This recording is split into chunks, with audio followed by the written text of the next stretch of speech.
I'm Jenny, and I'm Hani Babu's wife.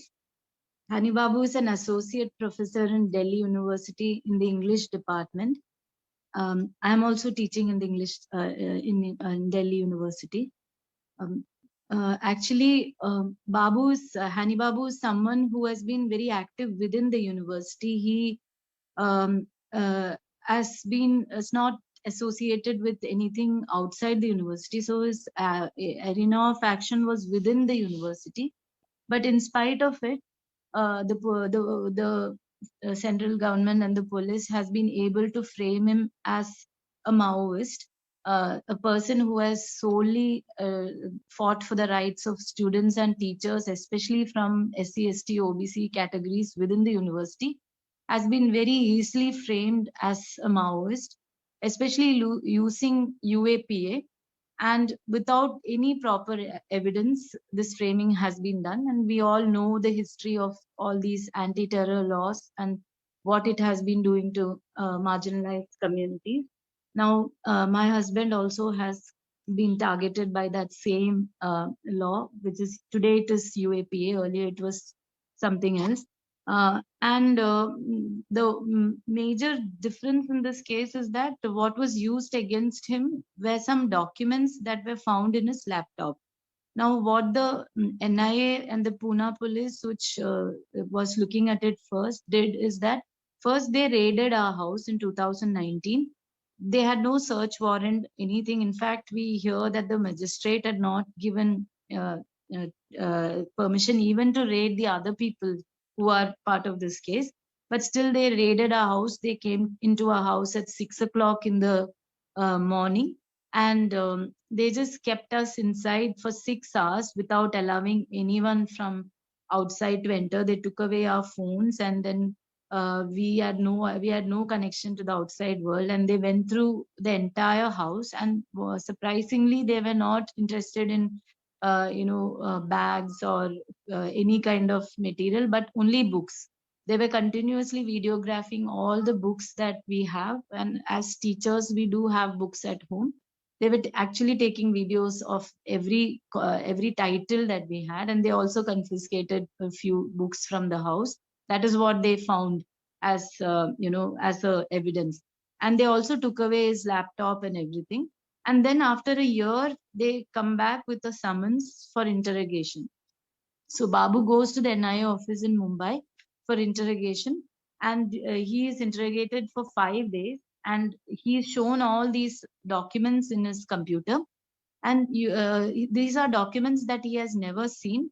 And even any analysis would show, any forensic analysis would show that these are documents that has not been opened or edited or in his computer. So Babu has not opened these documents, he has not edited these documents, but these documents are there in his computer, and he also doesn't know how they have come into this document. So just based on these documents, and some of them are like party documents, some of them are letters written between supposed Maoists to each other where Babu's name is mentioned.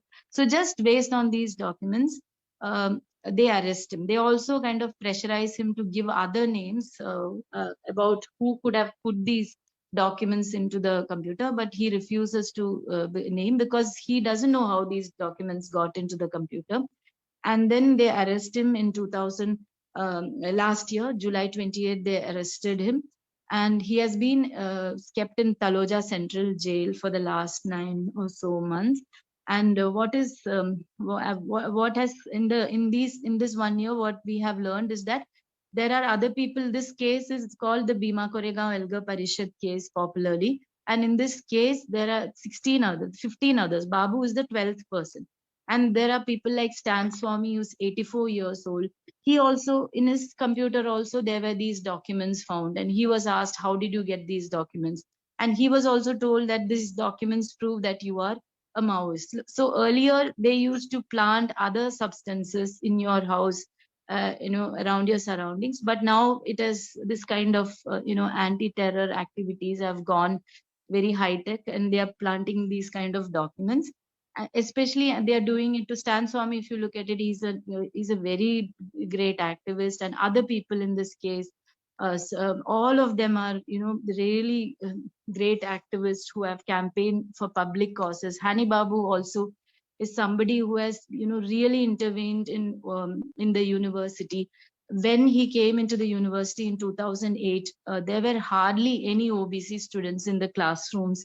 And he is someone who has he has done RTIs and collected data and gone to the court and gone to visit so many MPs, OBC MPs, campaign, gone in front of MHRD. He's somebody who organized along with the other OBC teachers, somebody who organized and literally along with similar people in other universities in JNU and other places.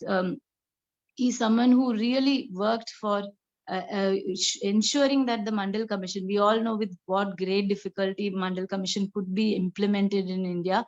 We know the anti-Mandal protest, which got so much of mainstream support. So to ensure that even that is implemented, he's somebody who has worked tirelessly for that. Such a person has been framed using this UAPA and this documents, and now we come to know that in the same case, other people also who got who found other people were also found with documents in their computers. Now we realize through a forensic report that was done by an international organization, we come to know that these documents were actually planted from outside. So it was not any of these people, Stan Swami or Babu or other people like Rona Wilson, who planted these documents into their computer, but it was done from outside using malware. So if such a thing happens in any other country where there is any kind of concern for law or justice, immediately the court should be taking a recognition. They should recognize what is happening and look into it, investigate into it. Instead of that, what is happening here is that they are just delaying for Babu. They are even delaying giving him the clone of his computer, so that now that Rona Wilson's computer, it has been proven that documents have been planted from outside. We are not even able to get the clone to prove the same with Babu. And in the meantime, in this month, in the beginning of this month, Babu also fell very seriously ill. He got a very serious eye infection on May 3rd. He was able to let us know. In jail, conditions in India are really bad. There is no proper communication that is allowed. Only one phone call is allowed in sometimes 10 days, sometimes 15 days, sometimes it is 1 month. They can do as they like, and that phone call also will be for 5 to 6 minutes. And you can imagine what two people can speak in 5 to 6 minutes. So there is really no communication allowed between the inmates of a prison and their family. So Babu was able to tell us about this through somebody else only on 5th. And then after so much of work by the lawyers, he was able to go to he was taken to the hospital on 7th. So this is a infection involving the eye. His eye had bulged out. It was completely, the cheeks and the forehead was swollen. He was not able to see, and he had his vision was deteriorating. And in spite of the seriousness of this, so serious that everybody who was calling their family from Taloja was telling to pass a message to us that Babu is very seriously ill and do something. And in spite of this, he was taken only after 2 days, and that too he was taken to some small hospital. No proper checkup was done.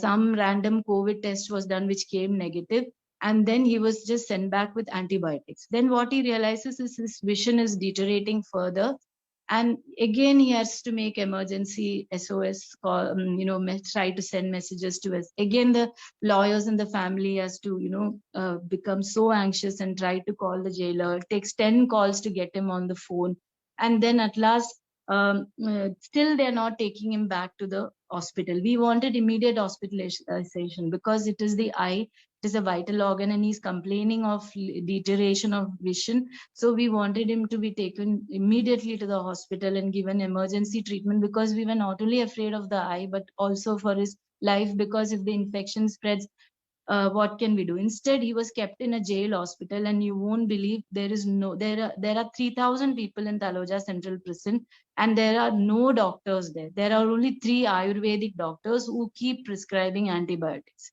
randomly. In the jail hospital, there are no attendants, nothing, no medicines, nothing. They're just kept in a room, and other convicts and under trials have to look after them.